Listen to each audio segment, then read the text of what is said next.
Assalamualaikum warahmatullahi wabarakatuh.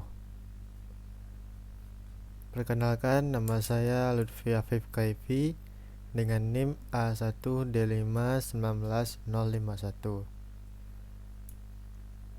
dari kelas R002 Prodi Administrasi Pendidikan. Baik, di sini saya akan menjelaskan mengenai konsep dasar pendidikan PAUD. Materi pertama yaitu tentang standar kompetensi pendidikan PAUD. Ya, pertama, pengertian kompetensi. Dalam Kamus Besar Bahasa Indonesia, kompetensi merupakan turunan dari kata kompeten yang bermakna kewenangan atau kekuasaan untuk menentukan atau memutuskan sesuatu. Sedangkan makna kata awalnya kompeten yaitu orang yang cakap.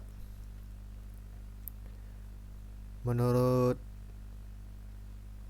Sagala, kompetensi merupakan seperangkat pengetahuan, keterampilan, dan perilaku yang harus dimiliki, dihayati, dan dikuasai oleh guru dalam melaksanakan tugas keprofesionalannya.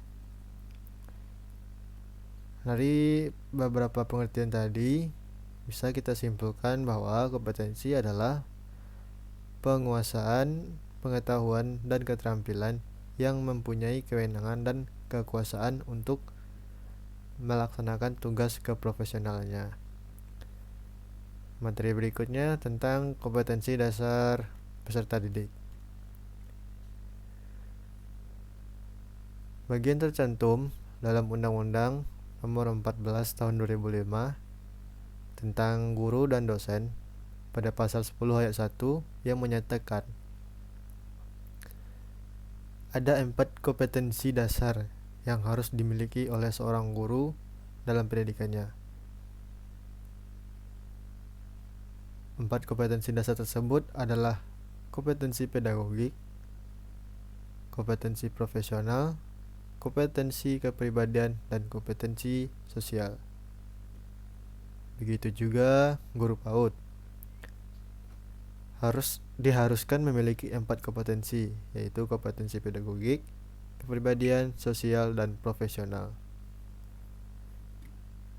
Guru dan guru pendamping pada sekolah pendidikan anak usia dini juga harus memiliki kualifikasi akademik dan kompetensi guru tersebut. Materi berikutnya yaitu kemampuan pedagogik guru. Guru PAUD diharapkan memahami sifat-sifat, karakter, tingkat pemikiran, perkembangan fisik, dan psikis anak didik. Dengan mengerti hal-hal itu, guru PAUD akan mudah mengerti kesulitan dan kemudahan anak didik dalam belajar dan mengembangkan diri, sehingga guru PAUD akan lebih mudah membantu siswa berkembang. Untuk itu diperlukan pendekatan yang baik, tahu ilmu psikologi anak dan perkembangannya anak, dan tahu bagaimana perkembangan pengetahuan anak. Adapun aspek-aspek kemampuan pedagogis dalam bukunya Senjaya membagi beberapa aspek kemampuan pedagogik yang harus dimiliki oleh seorang guru PAUD. Yang pertama, menguasai dan memahami karakteristik peserta didik. Yang kedua, menguasai teori belajar dan prinsip-prinsip belajar yang mendidik. 3. Pengembangan kurikulum. 4. Kegiatan pembelajaran yang mendidik. 5. Pengembangan potensi peserta didik. 6. Komunikasi dengan peserta didik. 7. Penilaian dan evaluasi. Nah, materi selanjutnya tentang kualifikasi pendidikan PAUD. Supaya maksimal untuk menjadi seorang pendidik dan tenaga kependidikan pada lembaga PAUD, ada syarat-syarat yang harus dipenuhi. Yang pertama, kualifikasi akademik tenaga pendidikan PAUD. Syarat untuk menjadi tenaga pendidikan PAUD telah diatur dalam Permendiknas.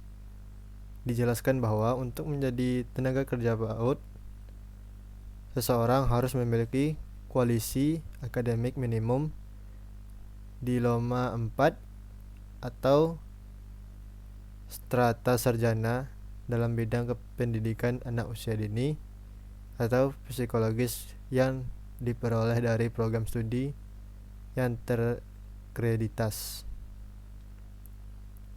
Yang kedua, kualifikasi akademik tenaga kependidikan PAUD. Tenaga kependidikan PAUD bertugas merancang, melaksanakan, mengelola administrasi dan biaya, serta mengawasi pelaksanaan program.